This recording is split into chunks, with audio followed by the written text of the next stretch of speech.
안녕하세요. 콩당콩당의 보상 이야기입니다. 오늘은 후방십자 인대 파열로 고통을 겪으신 의뢰인 A씨의 이야기로 꾸며봤습니다. 함께 보실까요?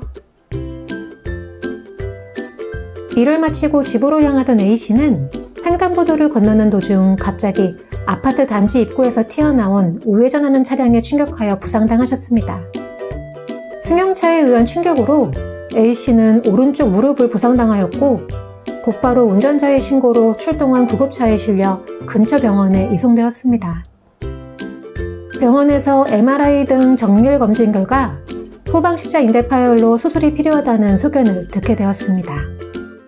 얼마 지나지 않아 손상된 무릎에 대한 수술을 받게 되었습니다. 교통사고 피해자인 A씨의 경우 후방십자 인대 파열로 2달 동안 병원에 입원하였으며 이후 6개월 동안 재활치료를 하며 다시 경제활동에 복귀를 위해 노력하셨습니다.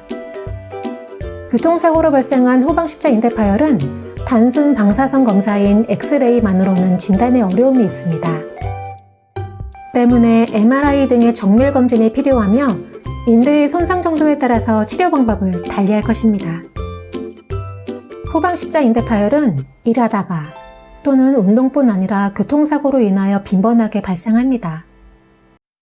무릎의 손상 정도가 심하지 않다면 부상 부위를 상당 기간 움직이지 못하도록 고정시키고 이후 보조기의 사용 등의 보존적 치료만으로 호전을 기대할 수도 있습니다. 그러나 인대가 심각한 완전 파열의 경우 보존적 치료만으로는 효과를 얻기가 매우 어렵기 때문에 수술적 방법이 필요합니다. 더욱 중요한 것은 수술 이후에 주치의와 의료 전문가의 조언을 통하여 꾸준한 재활과 물리치료를 병행함으로써 좀 더 빠른 회복과 사고 이전만큼의 건강 상태를 만드는 것일 것입니다.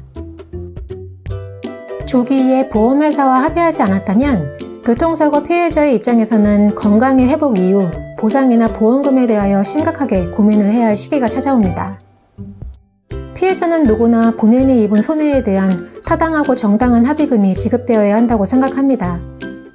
하지만 보상의 소극적인 보험회사에서 얘기하는 것은 피해자가 기대하는 수준에 한참 미치지 못하고 다양한 분쟁이 발생하는 것이 현실입니다. 그 이유 중 하나로 교통사고 합의금 산출의 고려 항목에 해당하는 과실이나 소득, 후유장애에 대하여 피해자에게 가혹하게 적용하기 때문입니다. 특히 후방십자 인대 파열로 인한 후유증, 즉 노동능력의 감소가 발생하였는지 여부와 기간에 대하여 객관적이고 명확하게 신체 감정이 이루어져야 하지만 쉽지 않습니다. 불의의 교통사고로 어려움을 겪고 있으신 피해자분들의 빠른 회복과 건강을 응원합니다. 이상 콩당콩당의 보상 이야기였습니다.